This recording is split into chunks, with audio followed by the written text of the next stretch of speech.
నమస్కారం సాక్ష్యం న్యూస్ కి స్వాగతం. హెడ్లైన్స్ చూద్దాం. కేంద్ర బడ్జెట్లో ఏపీకి పెద్దపీట. అమరావతి అభివృద్ధికి 15,000 కోట్లను ప్రత్యేక సాయంగా అందిస్తామని ప్రకటన.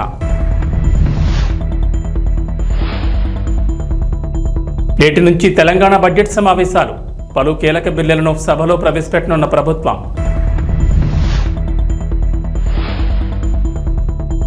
అసెంబ్లీకి మాజీ ముఖ్యమంత్రి KCR.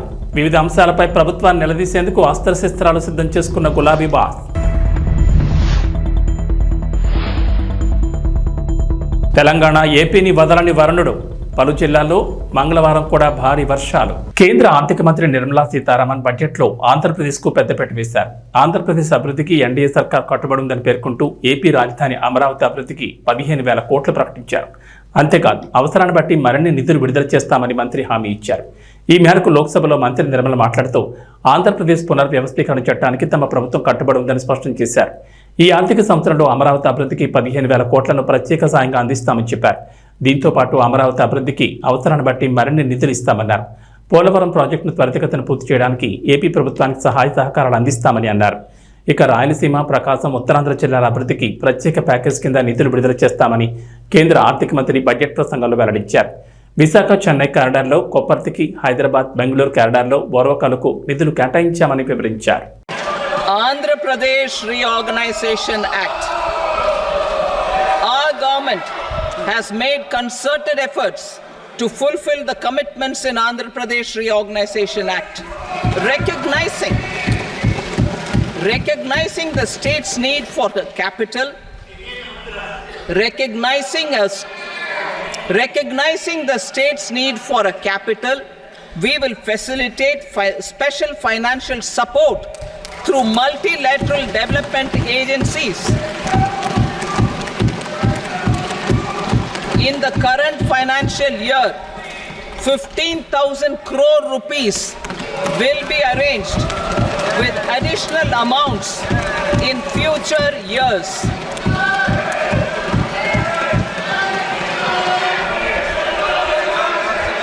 Our government is fully committed to financing and early completion of the Polavaram irrigation project, which is the lifeline for Andhra Pradesh and its farmers. This will facilitate our country's food security as well. Under the Act, Andhra Pradesh Reorganization Act, for promoting industrial development, funds will be provided for essential infrastructure such as water, power, railways and roads. In Kopparthi node on the Visakhapatnam-Chennai industrial corridor and Varavakal node on the Hyderabad-Bangalore industrial corridor. An additional allocation will be provided this year towards capital investment for economic growth. Grants for backward regions of Rayalaseema, Prakasham, North Coastal Andhra, as stated in the Act, will be provided. Andhra Pradesh రాజధాని అమరావతికి సంబంధించి మరో కీలక ముందడుగు పడింది. అమరావతికి road కనెక్టివిటీని పెంచేందుకు ప్రభుత్వం కసరత్తు చేస్తోంది. ఈ క్రమంలో చెన్నై, కోల్కతా నేషనల్ హైవే నుంచి నేరుగా రాజధానికి వెళ్లేందుకు గతంలోని సీడ్ యాక్సెస్ రోడ్డును తీసుకొచ్చింది. అయితే ఈ రోడ్డు విస్తరణకు మొన్నటి వరకు ఉన్న అడ్డంకులు ఇప్పుడు తొలగిపోయాయి. ఈ రోడ్డుకు సంబంధించిన భూమిని సమీకరణ విధానంలో ప్రభుత్వం తీసుకోనుంది. సీడ్ యాక్సెస్ రోడ్డుకు భూములు ఇచ్చేందుకు రైతులు అంగీకారం తెలిపారు. 2014-19 మధ్య అధికారంలో ఉన్న టీడీపీ ప్రభుత్వం అమరావతిలో విశాలమైన రోడ్డు నిర్మాణానికి శ్రీకారం చుట్టారు. ఈ పనులు ప్రారంభం కాక 2019 ఎన్నికల్లో వైఎస్ఆర్సీపీ అధికారంలోకి వచ్చిన తర్వాత ఆగిపోయాయి. ప్రధానంగా కరకట్ట దిగువన ఉన్న మంతెన సత్యనారాయణరాజు ఆశ్రమం వరకు ఈ రోడ్డు వచ్చి ఆగిపోయిన సంగతి తెలిసిందే. మిగిలిన చోట రైతులు భూములు ఇచ్చేందుకు అంగీకరించలేదు. వారు కోర్టును ఆశ్రయించారు. ఏపీలో కూటమి ప్రభుత్వం అధికారంలోకి వచ్చిన తర్వాత గత నెలలో ముఖ్యమంత్రిగా నారా చంద్రబాబు నాయుడు ప్రమాణ స్వీకారం చేయడంతో అమరావతికి ప్రాధాన్యం ఇచ్చారు. కూటమి ప్రభుత్వం కీలకమైన ఈ సీడ్ యాక్సెస్ రోడ్డుపై ఫోకస్ పెట్టింది. మిగిలిన సీడ్ రోడ్ పనులు ప్రారంభించేందుకు ప్రక్రియను మరింతగా వేగవంతం చేశారు. ఆంధ్రప్రదేశ్ అసెంబ్లీ సమావేశాల్లో ఆసక్తికర పరిణామాలు జరిగాయి. అసెంబ్లీ తొలి రోజు మంత్రి నారా లోకేష్, బీజేపీ ఎమ్మెల్యేల మధ్య ఆసక్తికర చర్చ జరిగింది. సభలో ముందుగా గవర్నర్ అబ్దుల్ నజీర్ ప్రసంగం అనంతరం సభ వాయిదా పడింది. ఆ తర్వాత మంత్రి నారా లోకేష్ బీజేపీ ఎమ్మెల్యేల దగ్గరకు వెళ్లి పలకరించారు. కాఫీ తాగుదామని తన ఛాంబర్లోకి ఆహ్వానించుకుంటూ వెళ్లారు. అలా ఇరు పార్టీల నేతల మధ్య ఆసక్తికరమైన చర్చ జరిగింది. ఏపీలో కొందరు వైఎస్ఆర్సీపీ నేతలు బీజేపీలో చేరాలనుకుంటున్నారనే అంశం తెరపైకి వచ్చింది. వైఎస్ఆర్సీపీ ఎమ్మెల్సీ తోట త్రిమూర్తులను బీజేపీలో చేర్చుకోబోతున్నారని, జిల్లాలో విస్తృతంగా ప్రచారం జరుగుతోందని, అది వాస్తవమేనా అని మంత్రి సత్యకుమార్ను అనపర్తి బీజేపీ ఎమ్మెల్యే నల్లమల్లి రామకృష్ణారెడ్డి ప్రశ్నించారు. తనకు తెలిసిన సమాచారం మేరకు అలాంటిదేమీ లేదని సత్యకుమార్ బదులిచ్చారు. ఒకవేళ ఎవరైనా బీజేపీలో చేరేందుకు ముందుకు వస్తే కూటమి పక్షాల నేతలు కూర్చుని మాట్లాడుకుని నిర్ణయం తీసుకుంటే బాగుంటుందని బీజేపీ ఎమ్మెల్యేలు అభిప్రాయపడినట్లు తెలుస్తోంది. అంతేకాదు కూటమిలోని టీడీపీ, జనసేన, బీజేపీలు కలిసి సమన్వయంతో తీసుకోవాల్సిన నిర్ణయాలపై ఒక కమిటీని ఏర్పాటు చేసుకోవాలనే ప్రతిపాదన తెరపైకి వచ్చింది. ఈ ఆలోచన బాగానే ఉందని లోకేష్ చెప్పగా బీజేపీ ఎమ్మెల్యేలు కూడా మంచి నిర్ణయమే అన్నారు. మొత్తానికి ఏపీలో వైఎస్ఆర్సీపీ నుంచి వలసలు ఖాయమనే చర్చ జరుగుతోంది. కొందరు నేతలు టీడీపీ, జనసేన, బీజేపీ వైపు చూస్తున్నట్టు చెబుతున్నారు. అయితే చేరికల విషయంలో మూడు పార్టీలు జాగ్రత్తలు వహిస్తున్నాయి. ఆంధ్రప్రదేశ్లో రైతులకు సంబంధించి ప్రభుత్వం కీలక నిర్ణయం తీసుకుంది. రైతులకు పంటల బీమాపై ఏర్పాటు చేసిన మంత్రులకు ఉపసంఘం సమావేశం నిర్వహించారు. ప్రధానంగా పంటల బీమా అమలుపై మంత్రులు అచ్చెన్నాయుడు, నాదెండ్ల మనోహర్, పయ్యావుల కేశవ్ సమావేశమయ్యారు. అధికారులతో కీలకంగా చర్చించారు. అలాగే మంత్రులు దిగుబడి, వాతావరణ ఆధారిత బీమా పథకాలపై వివరాలు తెలుసుకున్నారు. రాష్ట్రంలో రైతులందరికీ పంటల బీమా పథకాన్ని అందేలా చూడాలని, విపత్తు సమయాల్లో వారికి న్యాయం జరిగేలా విధానాలు అమలు చేయాలని వ్యవసాయ శాఖ మంత్రి కింజరపు అచ్చెన్నాయుడు అధికారులను ఆదేశించారు. అంతేకాదు గత ప్రభుత్వంలో మామిడి రైతులకు బీమా అమలు చేయలేదని, ఈసారి మామిడి కూడా బీమా వర్తింపు చేయాలన్నారు. కేంద్ర ప్రభుత్వం సూచించిన విధానాల్లో రైతుల పంటల బీమా పథకానికి సంబంధించి ఉత్తమ విధానం అమలు చేయాలన్నారు మంత్రులు. గత వైఎస్ఆర్సీపీ ప్రభుత్వంలో బీమా వ్యవస్థను చిన్నాభిన్నం చేశారని, ప్రీమియం చెల్లింపులు సక్రమంగా జరగలేదన్నారు. ఇకపై అలా జరగడానికి వీల్లేదని, దిగుబడి, వాతావరణ పరిస్థితులను బట్టి బీమా అమలు అవకాశాలపై వ్యవసాయ, ఉద్యాన శాఖల ఉన్నతాధికారులతో మంత్రులు చర్చించారు. పంటల బీమా అమలు, పరిహారం వంటి కీలక అంశాలపై ముఖ్యమంత్రి నారా చంద్రబాబు నాయుడుకు నివేదిక అందజేయనున్నట్లు మంత్రులు తెలిపారు. ఇటీవల సీఎం చంద్రబాబు కూడా పంటల బీమా అమలుపై కీలక సూచనలు చేశారు. నేటి నుంచి తెలంగాణ రాష్ట్ర బడ్జెట్ సమావేశాలు ప్రారంభమయ్యాయి. ఉదయం 11 గంటలకు అసెంబ్లీ సమావేశాలు ప్రారంభం కాగా ముందుగా దివంగత ఎమ్మెల్యే లాస్యాన్ అంత్యకు సభ్యులు సంతాపం తెలిపారు. అనంతరం బిజినెస్ అడ్వైజరీ కమిటీ సమావేశంలో అసెంబ్లీ నిర్వహణ, చర్చించాల్సిన అంశాలు మొదలైన వాటిపై ప్రభుత్వం నిర్ణయం తీసుకోనుంది. ఈ సమావేశాల్లో స్కిల్ యూనివర్సిటీ, ధరణి పోర్టల్ సమస్యల పరిష్కారం, విద్యా కమిషన్, రెవెన్యూ తదితర బిల్లులకు సంబంధించిన పలు కీలక బిల్లులను ప్రభుత్వం ప్రవేశపెట్టనున్నట్లు తెలిసింది. ఇదిలా ఉండగా ఈ సమావేశాల్లో నిరుద్యోగులకు సర్కార్ తీపి కబురు చెప్పనుంది. ప్రతి ఏడాది జాబ్ క్యాలెండర్ ప్రకటిస్తామని ఎన్నికలకు ముందు కాంగ్రెస్ హామీ ఇచ్చింది. ఇటీవల సీఎం రేవంత్ రెడ్డి కూడా ఈ విషయంపై క్లారిటీ ఇచ్చారు. తాము జాబ్ క్యాలెండర్ కట్టుబడి ఉన్నామని చెప్పారు. ప్రభుత్వ శాఖల్లోని అన్ని ఖాళీలను భర్తీ చేస్తామన్నారు. నిరుద్యోగులకు ఉద్యోగాలు కల్పిస్తామన్నారు. ప్రతి సంవత్సరం మార్చి 31 లోపు అన్ని శాఖల్లో ఏర్పడిన ఖాళీలను గుర్తిస్తామన్నారు. జూన్ 2 నాటికి నోటిఫికేషన్ ఇస్తామని, ఎంపికైన అభ్యర్థుల చేతుల్లో డిసెంబర్ 9 లోపు నియామక పత్రాలు పెట్టాలన్నదే తమ ప్రభుత్వ ధ్యేయమని రేవంత్ చెప్పారు. ఈ మేరకు నేటి నుంచి ప్రారంభమయ్యే అసెంబ్లీ సమావేశాల్లో భాగంగా ప్రభుత్వం జాబ్ క్యాలెండర్ను ప్రకటించనుంది. దాదాపు 50,000 ఉద్యోగాలతో ఈ క్యాలెండర్ ఉంటుందని అంచనా వేస్తున్నారు. దీంతో నిరుద్యోగుల్లో కొత్త ఆశలు చిగురిస్తున్నాయి. పలువురు ఉద్యోగార్థులు కోచింగ్ సెంటర్ల వైపు పరుగులు తీస్తున్నారు. తెలంగాణ ప్రభుత్వం ఆరోగ్యశ్రీ పథకం కింద పేదలకు ఉచిత వైద్యం అందిస్తున్న సంగతి తెలిసిందే. గతంలో 5 లక్షల వరకు పరిమితుండగా కాంగ్రెస్ అధికారంలోకి రాగానే పరిధిని 10 లక్షలకు పెంచారు. అంటే 10 లక్షల వరకు పేదలు ఉచితంగా వైద్యం చేయించుకోవచ్చు. తాజాగా ఆరోగ్యశ్రీ ప్యాకేజీల ధరలను పెంచుతూ ప్రభుత్వం కీలక నిర్ణయం తీసుకుంది. ఈ మేరకు ప్రభుత్వ ఉత్తర్వులు జారీ అయ్యాయి. దీంతో పాటుగా కొత్తగా 163 చికిత్సలను ఆరోగ్యశ్రీ పథకంలో చేరుస్తూ నిర్ణయం తీసుకుంది. ప్రస్తుతం ఆరోగ్యశ్రీ పథకంలో 1672 చికిత్సలు అందిస్తుండగా వీటిలో 1375కు సంబంధించిన ప్యాకేజీలను పెంచారు. మరో 297 చికిత్సల ధరలను గతంలో ఉన్న విధంగానే ఉంచినట్లు ఉత్తర్వుల్లో వైద్య ఆరోగ్య శాఖ వెల్లడించింది. సామాన్య ప్రజల ఆరోగ్యమే లక్ష్యంగా తమ ప్రభుత్వం ముందుకెళ్తోందని వైద్య ఆరోగ్య శాఖ మంత్రి దామోదర్ రాజనరసింహ అన్నారు. పెరిగిన ప్యాకేజీలు, కొత్తగా చేర్చిన చికిత్సలతో ప్రతి ఏడాది ప్రభుత్వంపై 600 కోట్ల మేర అదనపు భారం పడుతుందని చెప్పారు. కొత్తగా సవరించిన 1375 చికిత్సల ప్యాకేజీల రేట్లు సగటున 20% వరకు పెరిగాయని చెప్పారు. తాజాగా చేర్చిన 163 చికిత్సలతో కలిపి మొత్తం 1835 చికిత్సలకు 10 లక్షల వరకు పేదలకు ఉచిత వైద్యం అందుతుందని మంత్రి వెల్లడించారు. ఉస్మానియా, గాంధీ, నిమ్స్, ప్రైవేట్ ఆసుపత్రుల స్పెషలిస్టులతో ఏర్పాటు చేసిన ప్రత్యేక కమిటీ ఇచ్చిన విలువైన సూచనల మేరకు కొత్తగా 163 చికిత్సలను ఆరోగ్యశ్రీలో చేర్చినట్లు చెప్పారు. భారత రాష్ట్ర సమితి అధినేత మాజీ ముఖ్యమంత్రి కె చంద్రశేఖరరావు ఎట్టకేలకు తొలిసారి ప్రతిపక్ష హోదాలో అసెంబ్లీలో అడుగుపెట్టారు. గత ఏడాది చివరిలో జరిగిన అసెంబ్లీ ఎన్నికల్లో బీఆర్ఎస్ ఘోర పరాభవం తర్వాత కేసీఆర్ సమావేశాలకు హాజరు కాలేదు. ఎమ్మెల్యేగా ప్రమాణ స్వీకారం సమయంలో ఆయన కాలుకు సర్జరీ కావడంతో అసెంబ్లీ సమావేశాల సమయంలో కాకుండా ఆ తర్వాత స్పీకర్ కార్యాలయానికి వెళ్లి ప్రమాణం చేశారు. ఆ తర్వాత జరిగిన సమావేశాలు కూడా కేసీఆర్ హాజరు కాలేదు. దీంతో అధికార కాంగ్రెస్ పార్టీ బీఆర్ఎస్ పై కేసీఆర్ పై తీవ్ర విమర్శలు గుప్పించారు. ఈ క్రమంలోనే తాజాగా కేసీఆర్ సభా సమావేశాలకు హాజరు కానుండడం తీవ్ర ఆసక్తికరంగా మారింది. వివిధ అంశాలపై ప్రభుత్వాన్ని నిలదీసేందుకు కేసీఆర్ అస్త్రశస్త్రాలు సిద్ధం చేసుకున్నారని గులాబీ వర్గాలు పేర్కొంటున్నాయి. ఇక తెలంగాణ బడ్జెట్ సమావేశాల్లో అనుసరించాల్సిన వ్యూహాలను ఇప్పటికే బీఆర్ఎస్ సిద్ధం చేస్తున్నట్టు తెలుస్తోంది.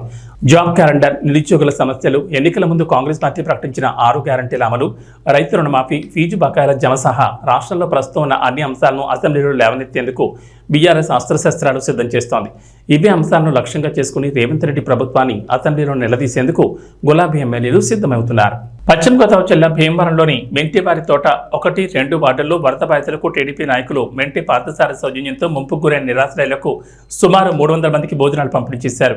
ఈ సందర్భంగా మాట్లాడుతూ తోట సీతారామలక్ష్మి, స్థానిక ఎమ్మెల్యే పులపతి రామాంజనేయుల ఆదేశాల మేరకు మెంటి పార్థసారథి, మెంటి గోపి, గంటా త్రిమూర్తులు, ముద్దుల రాము, ఏసుపాదం ఇలాంటి కార్యక్రమాలు చేయాలని, దాతలను సహాయ సహకారాలు అందించాలని బీజేపీ, టీడీపీ, జనసేన నాయకులు, కార్యకర్తలు, వీర మహిళలు కోరారు. ముంపుకు గురైన పేదలందరికీ కూడా మరి మెంటే పార్థసారథి గారి సౌజన్యంతో 300 మందికి భోజన ప్యాకెట్లు అందజేయడం జరిగింది. మరి ఈ కార్యక్రమానికి వారందరూ కూడా వచ్చి ఈ ప్యాకెట్ తీసుకోవాలని కోరుతున్నాం. మరి ఇలాగే దాతలు మరి పేదవాళ్ళు ఉండే ప్రాంతం ఇది. ప్రతిరోజు కూడా వరద తగ్గేంత వరకు కూడా దాతలు సహకరించి మరి ఈ పేదవారిని ఆదుకోవాలని చెప్పి ఈ సందర్భంగా కోరుకుంటున్నాను. మెంటర్ తోటలో లోతెత్తు వర్షాల వల్ల మునిగిపోయి ప్రజలు బయటకు రాకుండా అస్తవ్యస్త పడుతున్నారు. వాళ్ళకి ఎమ్మెల్యే గారు రావడం జరిగింది. అలాగే తెలుగుదేశం పార్టీ, జనసేన పార్టీ వాళ్ళు రావడం, నాయకులందరూ వచ్చి చూడడం జరిగింది. అలాగే వీళ్ళ యొక్క సమస్య ప్రభుత్వం దృష్టికి వెళ్ళాలి. ఆ ప్రభుత్వం వారు వెంటనే ఈ సమస్య పరిష్కరించాలని ప్రభుత్వం వారు కోరుతున్నాను. అలాగే ఈరోజు దాత పార్థసారథి గారు అన్నదానం చేశారు. అన్ని దానాల్లో కొన్న అన్నదానం గొప్పదంటారు. అలాగే అన్నదాత సుఖీభావ కూడా అంటారు. దాతలందరూ ముందుకు వచ్చి ఇలాగ డొనేటివ్ విధానంగా ఇవ్వాలి ప్రతి ఒక్కరు కూడా అని ముందుగా ప్రభుత్వ ఎమ్మెల్యే గారు వచ్చి ఈ సమస్యని చూసి ఓట్లు కూడా పెట్టడం జరిగింది. వాటర్ కూడా తోడించడం జరుగుతుంది. కానీ ఇంకా వాటర్ ఇలాగే ఉన్నాయి. కానీ ప్రజలకి ఏ రోగాలు రాకుండా చూసుకోవాలి మనం. ఎందుకంటే ఈ నీరు నిల్వ ఉండడం వల్ల వాళ్ళకి స్కిన్ ఎలర్జీ కానీ అలాగే విషపు జ్వరాలు కానీ రావడం జరుగుతుంది. కానీ ప్రభుత్వం వాళ్ళు వెంటనే స్పందించి దీనికి పరిష్కారం చేయాలని చెప్పి కోరుతున్నాను. అలాగే జనసేన ప్రభుత్వం రాష్ట్ర వ్యాప్తంగా కురుస్తున్నటువంటి అధిక వర్షాల వల్ల మరి భీమవరం నియోజకవర్గంలోని ముంపు ప్రాంతాలు మరి 39 వార్డుల్లోనూ కూడా కొంచెం ఇబ్బందులు ఎదుర్కోవడం జరుగుతుంది. ఈవేళ మరి ఎక్కడైతే ఇబ్బంది ఉందో అక్కడ తెలుగుదేశం ప్రభుత్వం తరఫున మరి సేవా కార్యక్రమాలు కానివ్వండి, అన్నదాన కార్యక్రమాలు కానీ చేయమని చెప్పి నారా చంద్రబాబు నాయుడు యొక్క పిలుపు మేరకు మరి ఈవేళ తెలుగుదేశం పార్టీ తరఫున రాష్ట్ర కోశాధికారి శ్రీ మెంటే పార్థసారథి గారి సౌజన్యంతో ఈవేళ ఇక్కడ వరద ముంపు బాధితులైనటువంటి పేద ప్రజలకి ఆహార పదార్థాలు అందించడం జరిగింది. సుమారు 4 రోజులుగా మరి దాతలు గంటా త్రిమూర్తులు గారు ఇటువంటి వ్యక్తులందరూ కూడా ఎదురుకొచ్చి ఈ సేవా కార్యక్రమం కొనసాగిస్తున్నాం. మరి ఈరోజు దాత మరి మెంటే పార్థసారథి గారు 300 మందికి ఇక్కడ నిరాశ్రైనటువంటి ప్రజలు, పేద ప్రజలకి ఆహార పదార్థాలు అందించడం జరిగింది. మరి ఇటువంటి దాన్ని స్ఫూర్తిగా తీసుకుని రాబోయే మరి ఇంకా 4-5 రోజుల వరకు ఇబ్బంది కలిగేలా ఉంది పరిస్థితి. అంటే ఎందుకంటే ఈ ఇల్లులన్నీ కూడా చుట్టూ నీళ్లు చేరిపోయి బయటికి రాలేని పరిస్థితి. వీళ్ళందరూ కూడా పేదవారు, వాళ్ళు ఏ పూట కాకపోతే పనిచేసుకుని బతికేటువంటి పేద ప్రజలు. అటువంటి వారికి పనిచేసుకోవడానికి అవకాశం లేనందువల్ల మరి ఆహార పదార్థాలు తెలుగుదేశం పార్టీ తరఫున జనసేన నాయకుల సౌజన్యంతో మేము ఈ సేవా కార్యక్రమం చేస్తున్నాం. ముందు రోజులు కూడా అనేక సేవా కార్యక్రమాలు పార్టీ నాయకులందరూ కూడా మరి సేవా కార్యక్రమం చేయడానికి ముందుంటాం. మేము ఏ విధమైన ఆపద వచ్చినా సరే మరి పార్టీ ముందుండే పార్టీ తెలుగుదేశం పార్టీ. అటువంటి సేవా కార్యక్రమాలు మేము ఇవాళ ఇంకా కొనసాగిస్తామని చెప్పి ఇంకా దాతలు ఇటువంటి వారిని ఆదర్శంగా స్ఫూర్తిగా తీసుకుని ముందుకు రావాలని చెప్పి సహాయ సహకారం అందించాలని చెప్పి కోరుకుంటూ సెలవు తీసుకుంటాం. సుమారు 4 రోజులు 5 రోజులు బట్టి అకాల వర్షాల వల్ల రాష్ట్రంలో పంటలు చాలా నష్టపోవడం జరిగింది. అలాగే ఇక్కడ 1, 2 వార్డు అలాగే 35, 36 వార్డు కూడా బాగా పల్లం. పల్ల ఏరియా అవుతుంది వల్ల పక్కన మాకు మా భీమవరంలో ఎరందూరు కాలువ మురికాలు ఉండటం వల్ల వాటర్ కోటింగ్కి బయటకు వచ్చేసి అలాగే మిరమిర కోడి కూడా వాటర్ ఉప్పొంగి రోడ్డు మీద రావడం వల్ల ఇక్కడ పల్లం ప్రాంతం అయ్యి ఇక్కడంతా కూడా పేదవారు నివసంతో ఉంటారు. వాళ్ళకి చాలా ఇబ్బందిగా ఉండడం, అలాగే ఇళ్లలోకి వాటర్ రావడం జరిగింది. అలాగే రాష్ట్ర అధ్యక్షులు మా సీఎం గారు ఆదేశాల మేరకు, అలాగే మా నియోజకవర్గ ఇన్ఛార్జి సీతామహాలక్ష్మి ఆదేశం మేరకు, అలాగే మా అంజిబాబు గారు కూడా మా ఎమ్మెల్యే అంజిబాబు గారు మొత్తం అంతా తిరిగి నియోజకవర్గం అంతా కూడా ఎక్కడ ఏ సమస్య ఉన్నా ఈ ఒక వర్షం వల్ల కానీ ఈ వాటర్ వల్ల కానీ ఇబ్బందులన్నీ కూడా ఆయన అధికారులకి ఆదేశించి ఎవరికి ఏ ఇబ్బంది ఉన్నా సరే ఏ ఇబ్బంది రాకుండా దగ్గర చూడమని ఆయన చెప్పడం జరిగింది. అలాగే మా పార్టీ కార్యకర్తలు నాయకులు అందరం కూడా ఏకమయ్యి వీళ్ళు ఎవరికి ఏ ఇబ్బంది లేకుండా తెలుగుదేశం ఆధ్వర్యంలోని ప్రతిరోజు కూడా ఉదయం సాయంత్రం కూడా ఇలాగ భోజనాలని ఇతర సమస్యలు పరిష్కరించి భోజనాలు ఏర్పడడం జరిగింది. ఈరోజు మా గురువనీయులు మెంటే బాసాది ఆధ్వర్యంలో 300 మందికి ఈ భోజనం ప్యాకెట్లు పంచడం జరిగింది. గోస్తని నదికి గండిపడి ముంపుకు గురైన గుత్తలవారిపాలెం ఎస్టీ కాలనీలో జిల్లా కలెక్టర్ నాగరాణి క్షేత్రస్థాయిలో పర్యటించి కాలనీ వాసులకు ధైర్యం చెప్పారు.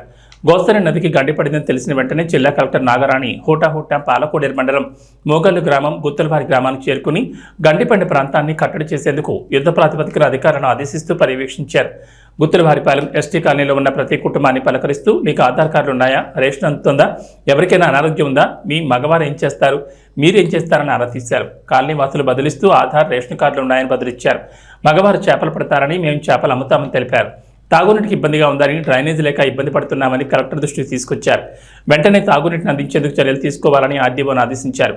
నీటి ప్రవాహం తగ్గిన తర్వాత డ్రైనేజీ ఏర్పాట్లపై పరిశీలన చేస్తామని బదులిచ్చారు. పిల్లలు బాగా చదువుకుంటున్నారా, స్కూల్కి వెళ్తున్నారా అని పిల్లల్ని ప్రశ్నించారు. బాగా చదువుకోవాలని తెలిపారు. నివాస ప్రాంతాల వరకు నీరు రావడం వల్ల పాములు, తేళ్లు వచ్చే అవకాశం ఉందని, పాము కాటుకు అవసరమైన మందులను సిద్ధంగా ఉంచుకోవాలని వైద్య సిబ్బందిని ఆదేశించారు. మెడికల్ ఆఫీసర్తో కలిసి క్షేత్రస్థాయిలో ఇంటింటికి పర్యటించాలని, వారి ఆరోగ్య విషయాలు తెలుసుకుని అవసరమైతే వైద్యం అందించడంతో పాటు మందులను కూడా అందజేయాలని స్థానిక ఏఎన్ఎంలను ఆదేశించారు. జిల్లా కలెక్టర్ వెంట భీమవరం రెవెన్యూ డివిజనల్ అధికారి వి శ్రీనివాసులరాజు, పాలకోడేరు ఎంపీడీఓ అనూహ్య, రెవెన్యూ, సచివాలయం సిబ్బంది, ఏఎన్ఎం తదితరులు పాల్గొన్నారు.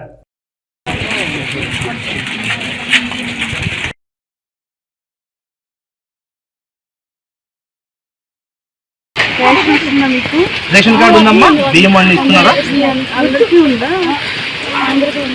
బాబు? వీళ్ళకి అన్ని రేషన్ కార్డులు ఎవరికి ఇళ్లలోకి ఇక్కడ ఏం రాలేదు. అక్కడ వైట్ గా కనిపిస్తుంది అక్కడ కనిపిస్తుంది. అవును మేడం.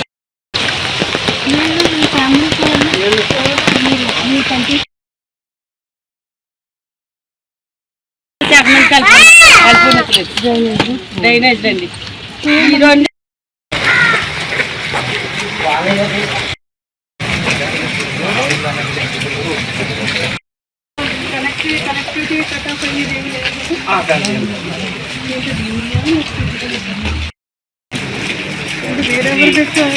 రేయ్, ఆడని ఎవరికైనా చూపించండ్రా, కూర్చోబెట్టి చెప్పండ్రా బాబు.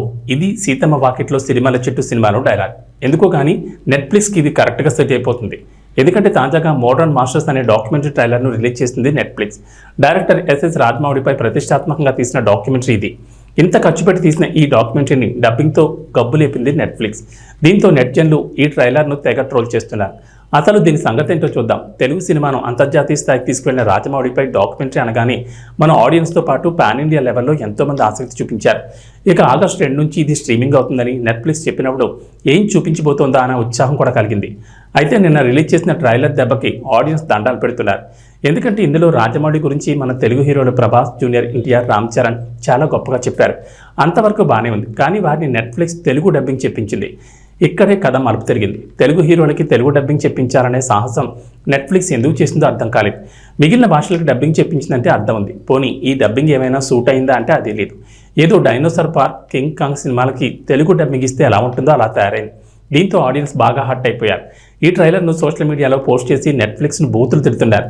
పోనీ మన హీరోలు ఇంగ్లీష్లో మాట్లాడిన అవే మాటలకి కింద తెలుగు సబ్టైటిల్స్ ఇచ్చినా సరిపోయేదని సలహాలు ఇస్తున్నారు. ఈ ట్రైలర్ను చూసిన ఆడియన్స్ ఇక డాక్యుమెంటరీ కూడా ఇలానే ఉంటుందేమోనని భయపడుతున్నారు. అతను సినిమాల కోసమే పుట్టాడనిపిస్తుంది. అతను అందరి చేత పనులన్నీ రాక్షసులా చేయించుకుంటాడంటూ ఇంగ్లీష్ టు తెలుగు ట్రాన్స్లేషన్లా ఉన్నాయి డైలాగులు. అప్లాజ్ ఎంటర్టైన్మెంట్ ఫిల్మ్ కప్పానియా స్టూడియోలతో కలిసి నెట్ఫ్లిక్స్ ఈ డాక్యుమెంటరీని తెరకెక్కించింది. 1 గంట 14 నిమిషాల నిడితో ఈ డాక్యుమెంటరీ రాబోతోంది. ఇందులో రాజమౌళి సినీ ప్రయాణం సహా పలు ఇంటర్వ్యూలను కూడా చూపించబోతున్నారట. హార్దిక్ పాండ్యాను కాదని సూర్యకుమార్ యాదవ్కు కెప్టెన్సీ ఎందుకు ఇచ్చారు? రుతురాజ్ గైక్వాడ్, అభిషేక్ శర్మలను ఎందుకు ఎంపిక చేయలేదు? శ్రీలంకతో పర్యటన కోసం భారత్ జట్టును ప్రకటించినప్పటి నుంచి ఇవే ప్రశ్నలు బీసీసీఐకి ఎదురవుతున్నాయి. తాజాగా వీటికి సమాధానాలు ఇచ్చాడు team India chief selector Ajit Agarkar. జట్టు ఎంపిక ఎలా జరిగింది, ఎందుకు ఎలాంటి నిర్ణయాలు తీసుకోవాల్సి వచ్చిందనే విషయాలను శ్రీలంకతో పర్యటనకు భారత్ బయలుదేరే ముందు నిర్వహించిన మీడియా సమావేశంలో వెల్లడించాడు. ఈ సమావేశంలో టీమిండియా హెడ్ కోచ్ గంభీర్ సైతం పాల్గొన్నాడు. ఆల్రౌండర్ హార్దిక్ పాండ్యా భారత క్రికెట్ జట్టుకు కీలకమైన ప్లేయర్, అందులో సందేహం లేదు. కానీ కెప్టెన్గా ఎంపిక చేయాలని నిర్ణయం తీసుకునేటప్పుడు సదరు ఆటగాడు అన్ని మ్యాచ్లు ఆడగలడా లేదా అనేదే ఆలోచించాల్సి ఉంటుంది. హార్దిక్ నైపుణ్యాలను తక్కువ చేయడం ఆ ఉద్దేశం కాదు, కానీ ఫిట్నెస్ విషయంలోనే హార్దిక్ పాండ్యాకు అసలు సవాల్ ఎదురవుతోంది. వాస్తవానికి టీ20 జట్టుకు కెప్టెన్గా ఎంపిక చేయడం క్లిష్టంగా మారింది. వచ్చే టీ20 ప్రపంచ కప్కు 2 ఏళ్ల సమయం ఉంది. టీ20లో అత్యుత్తమ బ్యాటర్లలో సూర్యకుమార్ యాదవ్ ఒకరు. ఇవన్నీ ఆలోచించిన తర్వాతే సూర్యకుమార్ యాదవ్ను ఎంపిక చేశాం. అతను టీమిండియా కెప్టెన్గా విజయవంతం అవుతారని భావిస్తున్నామని అజిత్ అగార్కర్ వ్యాఖ్యానించారు. ఇక వాతావరణ విషయానికి వస్తే ఏపీని వరుణుడు వేడనంటున్నాడు. అల్పపీడనం రుతుపవనాల ప్రభావంతో మంగళవారం కూడా ఏపీలో పలు చోట్ల వర్షం పడుతుందని ఏపీ విపత్తుల నిర్వహణ సంస్థ తెలిపింది. శ్రీకాకుళం, విజయనగరం, పార్వతీపురం, మన్యం జిల్లా, అల్లూరు సీతారామరాజు, తూర్పుగోదావరి, ఏలూరు జిల్లాలో అక్కడక్కడ తేలికపాటి నుంచి మోస్తరు వర్షాలు కురుస్తాయని ఏపీ విపత్తుల నిర్వహణ సంస్థ ఎండీ రోణంకి కోర్మానంద్ వెల్లడించారు. అలాగే విశాఖపట్నం, అనకాపల్లి, కాకినాడ, కోనసీమ, పశ్చిమ గోదావరి, ఎన్టీఆర్ జిల్లాల్లో తేలికపాటి వర్షాలు కురిసే అవకాశం ఉందని అంచనా వేశారు. వర్షాలు, వరదల నేపథ్యంలో జాగ్రత్తలు తీసుకోవాలని సూచించారు. ఇటు తెలంగాణలో కొన్ని రోజులుగా ఎడతెరిపి లేకుండా వర్షాలు కురుస్తున్నాయి. రాష్ట్రంలో వాగులు, వంకలు పొంగి పొర్లుతున్నాయి. జలాశయాలు, ప్రాజెక్టులు నిండుకుండల్లా మారాయి. అయితే ఇప్పట్లో వర్షాలు తగ్గేలా కనిపించడం లేదు. మరో 3 రోజుల పాటు రాష్ట్రంలో వర్షాలు కురుస్తాయని హైదరాబాద్ వాతావరణ కేంద్ర అధికారులు వెల్లడించారు. బంగాళాఖాతంలో ఏర్పడిన అల్పపీడనం వాయుగుండంగా బలపడడంతో రాష్ట్రంలో వర్షాలు కురుస్తాయన్నారు. పలు జిల్లాల్లో భారీ వర్షాలకు ఛాన్స్ ఉందని తెలిపారు.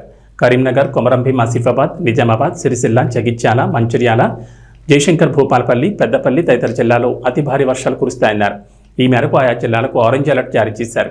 మరికొన్ని జిల్లాలకు ఎల్లో అలర్ట్ జారీ చేశారు. ప్రజలు అప్రమత్తంగా ఉండాలని, వర్షాలు కురిసే సమయంలో అవసరమైతేనే బయటకు రావాలని సూచించారు. ఉరుములు, మెరుపులకు తోడు పిడుగులు పడే ఛాన్స్ ఉందని, జాగ్రత్తగా ఉండాలని వాతావరణ శాఖ అధికారులు సూచించారు. ఇవి బులెటిన్ విశేషాలు. నమస్కారం.